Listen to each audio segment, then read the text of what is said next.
આપની કંપનીમાં આપણી સાથે જોડાઈ રહ્યા છે જીઆઈસી આરએના CMD Ramaswamy Narayan. Sir good afternoon, स्वागत है शो पर। और सबसे पहले सर शुरुआत करेंगे, ओवरऑल आउटलुक जानना चाहेंगे रिजल्ट्स को लेकर और अर्निंग्स की हाइलाइट्स क्या रही। तो हमने जो गाइडेंस दिया था मार्केट को बिगिनिंग ऑफ द ईयर में, तो वो हमारा यही कोशिश है कि उसके साथ जुड़े रहे। तो जब भी FY24 खत्म हुआ था तो हम अराउंड 37,000 करोड़ के आसपास थे। तो हमने कहा था कि हम 40 से 41,000 तक प्रीमियम लिखेंगे। तो वी आर ऑन, हम उसी के आसपास हैं, अभी 30,000 करोड़ के आसपास है। और एक क्वार्टर में 10,000 करोड़ ऐड हो जाएगी, तो 40,000 41,000 के आसपास आ जाएंगे। हमारा ये भी कोशिश था कि जो लॉस रेशियो है उसको हम कम करें, और जो कहते हैं कि कंबाइंड रेशियो, जो लॉस रेशियो और एक्सपेंसेस मिला के होती है, उसे भी कंबाइन नीचे लाएं। तो लॉस रेशियो में हम कुछ 7-7.5% कम किया है पिछले साल के मुकाबले। और फिर कंबाइंड रेशियो में कुछ 1.5% के आसपास अभी कम हुई है, क्योंकि गए साल हमने 112 में खत्म किया था कंबाइंड रेशियो। अब हम 110.4 पे हैं। और नॉर्मली जो हमारा जनवरी फरवरी मार्च होती है, वो काफी अच्छी क्वार्टर होती है, क्योंकि उसमें ज्यादा लॉसेस नहीं आती है। तो मेरे हिसाब से हमारा कंबाइंड जो है वो 110 से नीचे जाना चाहिए इस साल। साथ ही सर जानना चाहेंगे क्यू बेसिस और वाई बेसिस पे प्रीमियम इनकम की अगर बात करें तो सिग्निफिकेंटली इंक्रीज होता है, हम देख रहे हैं, क्या रीजन है इसके पीछे। नहीं, ये जो हमारा ग्रोथ है, हम लगातार कर ही रहे हैं। जैसे मैंने साल की शुरुआत में कहा था कि पिछले कुछ 3-4 साल से हमने हमारा प्रीमियम जो है उसको घटाया था, क्योंकि कुछ लॉस मेकिंग बिजनेस थे, उसको निकाल दिया था बिजनेस। अब चल के हमारा जो ग्रोथ का जो बढ़ोतरी करनी है वो हम कर रहे हैं। और अप्रैल 24 में हमने इंडियन मार्केट में काफी ग्रोथ की। वो आपको अभी हमारे बुक्स में दिख रहा है। और दूसरा ये हुआ कि जो हमारा क्रेडिट रेटिंग था, इंटरनेशनल जो क्रेडिट रेटिंग है, वो हमारा बढ़ गया था अक्टूबर में। तो जो फॉरेन मार्केट की जो बिजनेस होती है वो ज्यादातर 1 जन यानी कि जनवरी मास में शुरू होती है। तो जब अक्टूबर में हमारा क्रेडिट रेटिंग बढ़ गया, तो हमने काफी लोगों से मिला, और हमारा जो फॉरेन बिजनेस है उसको भी बढ़ाया। तो आगे चल के आपको अगले साल भी इस ग्रोथ का एहसास होगा। हमारा जो प्रीमियम है क्वार्टर ऑन क्वार्टर बढ़ती जाएगी।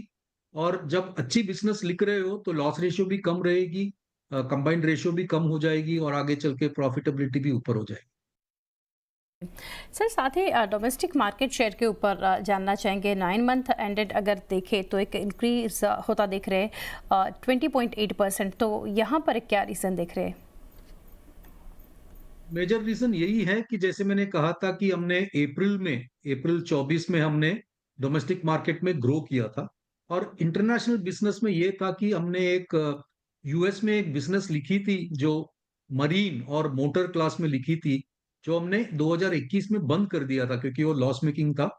लेकिन उसका जो बिजनेस था लॉन्ग टेल था, यानी कि काफी सालों तक चलने वाला था। तो उसका प्रीमियम लगातार आ ही रहा था, हमने कॉन्ट्रैक्ट बंद करने के बाद भी प्रीमियम भी आ रहा था और लॉसेस भी आ रहा था। इस साल वो बंद हो गया है, तो उस हिसाब से आप देखोगे तो मोटर में हमारा प्रीमियम कम हो गया है और मरीन में हमारा प्रीमियम कम हो गया है। लेकिन ये अच्छी बात है, क्योंकि जो वो हम लिख रहे थे वो लॉस मेकिंग थी। तो वो हिसाब से हमारा लॉसेस इस बार काफी कम हो गया है, जैसे आप देख सकते हैं। तो आगे चल के वही करेंगे कि अब जब भी हमने इंटरनेशनल बिजनेस भी ग्रो किया है 1 जनवरी 2025 में, तो आगे चल के अगले साल से आपको दिखाई देगा कि इंटरनेशनल और डोमेस्टिक यानी कि इंडिया और फॉरेन दोनों बिजनेस हमारा बढ़ता रहेगा। जी। और हेल्थ इंश्योरेंस के फ्रंट पर भाई अगर ऐसा देखें तो एक मेजर ग्रोथ दिख रही है 87.1%। तो यहाँ पर भी साथ में जानना चाहेंगे। और एग्रीकल्चर इंश्योरेंस थोड़ा एक नेगेटिव परसेंटेज ऑफ ग्रोथ दिखा रहा है, तो इन दोनों के रीजंस जानना चाहेंगे। तो ऐसा है कि हेल्थ जो बिजनेस है, स्पेशली रिटेल हेल्थ, जो सामान्य आदमी खरीदता है, वो हेल्थ बिजनेस नॉर्मली री इंश्योरेंस में मिलना थोड़ा मुश्किल होता है, क्योंकि ये छोटा बिजनेस होती है, इसका प्रीमियम कम होता है, इसका सम इंश्योर्ड कम होती है। तो कंपनियां जो है, इंश्योरेंस कंपनियां, वो अपने बुक्स में रख सकते हैं, उसमें री इंश्योरेंस नॉर्मली ढूंढते नहीं है। बट नॉर्मली ये बिजनेस अच्छी होती है और प्रॉफिटेबल होती है। तो हमने इस साल 2025 2024 अप्रैल में हमने कुछ stand alone health insurance company, जो साही कंपनीज कहते हैं, उनके साथ हमने डीलिंग की और उनके साथ हमने बिजनेस किया। तो ये जो आप ग्रोथ देख रहे हैं, वो उसके कारण है कि हमने ये बिजनेस हमारे हेल्थ बुक में ग्रो किया है, जो अच्छी खासी प्रॉफिटेबल भी है। और आगे चल के हम यही कोशिश करेंगे कि इस तरह की बिजनेस लिखें जहाँ पे हम ग्रो कर सकते हैं और हमारा प्रॉफिटेबिलिटी में भी कोई बाधा ना हो। इस साल शायद इतना ग्रोथ हेल्थ में होगा नहीं, क्योंकि जो ग्रोथ हमको करना था वो हमने 2024-25 में किया है। तो आगे चल के 25-26 में शायद इतनी ग्रोथ आएगी नहीं, लेकिन हम दूसरे बिजनेस ढूंढते रहेंगे जहाँ पे रिटेल में हम कुछ कर सकते हैं, जहाँ पे प्राइसिंग अच्छी हो और प्रॉफिटेबिलिटी की आशा हो। जी सर, और एक सेगमेंट के ऊपर जानना चाहेंगे, वो है मरीन इंश्योरेंस सेगमेंट। और कार्गो के फ्रंट पर अगर देखें तो एक गिरावट देख रहे हैं, इसके पीछे क्या रीज़न देख रहे हैं आप? नहीं नहीं, उससे कोई रिलेशन नहीं है। जो मैंने कहा था कि हमने यूएस में एक कॉन्ट्रैक्ट लिखा था जो मोटर और मरीन का था, तो वो जो है अब बंद हो गई है कंप्लीटली, तो उसमें से कोई प्रीमियम अब आ नहीं रही है। तो उसके कारण ये जो डी ग्रोथ हुआ है मरीन में, वो उसके कारण है। लेकिन उसमें अच्छी बात यह है कि जो लॉसेस भी लास्ट ईयर तक आ रही थी, वो काफी कम हो चुकी है उसमें। तो ये जो बिजनेस है हमने 2021 में बंद किया था, लेकिन उसका जो रन ऑफ, जैसे हम बोलते हैं हमारे लैंग्वेज में, जो प्रीमियम आती रहती है कुछ 2-3 साल के लिए, वो चल रही थी, अब वो बंद हो गई है। लेकिन रेड सी के साथ इसका कोई संबंध नहीं है। और सॉल्वेंसी रेशियो के ऊपर सर जानना चाहेंगे, अगर कंपेयर करें एंड ऑफ 24 और एंड ऑफ 23 से, तो 24 में देखा आपने 3.52, और 23 के अगर उससे कंपेयर करें 2.94 पे था। तो यहाँ पर क्या फैक्टर्स आपको लग रहे हैं जो ड्राइव कर रहे हैं? सो बेसिकली दो चीज है, जो क्वालिटी ऑफ बिजनेस आप लिख रहे हो और आपकी प्रॉफिटेबिलिटी कितनी है, आपकी नेटवर्थ कितनी है। तो क्वार्टर ऑन क्वार्टर आप देखोगे, हर क्वार्टर में हमारा प्रॉफिटेबिलिटी बढ़ता जा रहा है, हमारा जो नेटवर्थ है वो बढ़ता जा रहा है। तो उसके कारण हमारा सॉल्वेंसी अच्छी हो रही है। सॉल्वेंसी का यही मतलब है कि जब आईआरडीए जो रेगुलेटर है वो कहती है कि सॉल्वेंसी आपका कम से कम 1.5 होना चाहिए, उसके कंपैरिजन में हम 3.5 है। तो इसका यही मतलब है कि हम आगे चल के अच्छा प्रॉफिटेबल बिजनेस ढूंढ के लिख सकते हैं, और उसके कारण हमारा सॉल्वेंसी में कोई बाधा नहीं आएगी। तो हम वही देख रहे हैं कि कहाँ पे हम प्रॉफिटेबल बिजनेस देख सकते हैं, और वहां पे हम इंश्योरेंस कंपनी के साथ एंगेज करके नई प्रोडक्ट निकाल सकते हैं, नया बिजनेस लिख सकते हैं और हमारा प्रॉफिटेबिलिटी बढ़ा सकते हैं।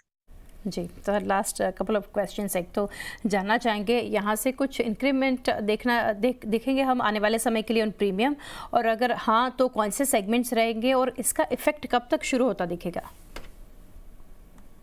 तो आगे चल के जो अगली साल है, अगले 1-2 साल में प्रीमियम जरूर बढ़ेगा।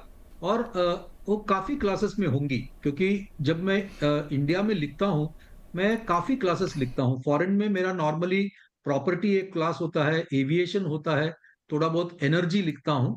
बट नॉर्मली मोटर, लायबिलिटी, ऐसी वाली लॉन्ग टेल क्लासेस में नहीं लिखता हूँ। लेकिन इंडिया में मैं ये सब क्लास लिखता हूँ। और इंडिया जो मार्केट है उसका ये बड़ा एडवांटेज है कि यहाँ पे ग्रोथ काफी हो रहा है, नए नए एरियाज में ग्रोथ हो रहे हैं। जो जैसे आपने सुना होगा कि गवर्नमेंट श्योरिटी बॉन्ड्स ला रही है इस मार्केट में। उसके बाद जो साइबर की कवरेज है उसमें काफी कुछ बढ़ोतरी हो रही है। तो इस एरियाज में हम ग्रो करना चाहेंगे, ताकि हमारा ग्रोथ जो है अच्छी खासी स्प्रेड हो, कि एक ही क्लास में हम फोकस नहीं कर रहे हैं। क्योंकि क्या होता है कि हम, अगर आप एक ही क्लास लिख रहे हो, अगर उसमें लॉस आ जाएगी, तो आपका जो बैलेंस शीट है वो जरा अफेक्ट हो सकता है। तो हम हमारे बिजनेस को इस तरह लिखते हैं कि अलग अलग क्लासेस में लिखें, और उसमें ऐसे लिखें कि वो उसमें प्रॉफिटेबिलिटी हो, प्राइसिंग अच्छी हो, और हमारा जो एक्सपर्टीज है हम उसमें यूज कर सकें। तो आगे चल के 1-2 साल में ग्रोथ जरूर होगी, लेकिन अक्रॉस काफी क्लासेस में मिलके होगी। जी, और सर लास्टली जानना चाहेंगे, वैसे तो काफ़ी डिटेल्स आपने शेयर की, बट आने वाले क्वार्टर्स के लिए क्या गाइडेंस शेयर करना चाहेंगे? आगे चल के जो ये फोर्थ क्वार्टर है, नॉर्मली जैसे मैंने कहा था, ये हमारा सबसे अच्छा क्वार्टर होता है, क्योंकि नॉर्मली इसमें लॉसेस कम होती है। जो पूरे साल की प्रीमियम सब एडजस्ट होके उसमें आ जाती है। तो इस क्वार्टर में मैं यही कहूंगा कि हमारा लॉस रेशियो और कम हो जाएगी, कंबाइंड रेशियो और कम हो जाएगी। हम करंटली लास्ट ईयर हम 112 में थे, अभी हम 110.4 में हैं। आगे चल के ये कंबाइंड रेशियो 110 से नीचे चली जाएगी। आगे जो अगली साल है उसमें आपको इंटरनेशनल बिजनेस, जो फॉरेन बिजनेस है, उसका भी इफेक्ट दिखाई देगा। क्योंकि जब भी हमारा क्रेडिट रेटिंग बढ़ गया था, हम 1 जनवरी में जो काफी बिजनेस हमने लिखा है, कुछ कम से कम $80 मिलियन बढ़ोतरी की है, तो वो कुछ 600 650 करोड़ का प्रीमियम ऊपर से आएगा। वो सब अगले साल आपको बुक में दिखाई देगी। प्लस ये जो 1 अप्रैल 25 है, उसमें हम अपने इंडियन मार्केट में भी ग्रो करेंगे। जैसे मैंने कहा था कि अलग अलग जो क्लासेस में हम ग्रोथ देख रहे हैं, जैसे साइबर हो, जैसे श्योरिटी बॉन्ड्स हो, तो उसमें जरूर हम ग्रो करेंगे। आगे चल के मेरे ख्याल से आपको ये कंपनी से ये दिखाई देगा कि उनका बिजनेस ग्रो हो रहा है, और उनका कंबाइंड रेशियो कम हो रहा है, और उनका लॉस रेशियो कम हो रहा है। आगे चल के ये प्रॉफिटेबिलिटी बढ़ने का चांसेस बहुत ज्यादा है। जी रामास्वामी सर, थैंक यू, काफ़ी डिटेल्स हमारे साथ शेयर की। Thank you for connecting and best wishes four coming quarters. તો આ રીતે GIC મેનેજમેન્ટ સાથે આપણે ચર્ચા કરી રહ્યા હતા જનરલ ઇન્સ્યોરન્સ, અને અત્યારે સ્ટોક પર નજર કરીએ તો લગભગ 4% ઘટાડા સાથે સ્ટોક ટ્રેડ થઈ રહ્યો છે અત્યારે ડેઝ લો પર। એ સાથે જ હવે એક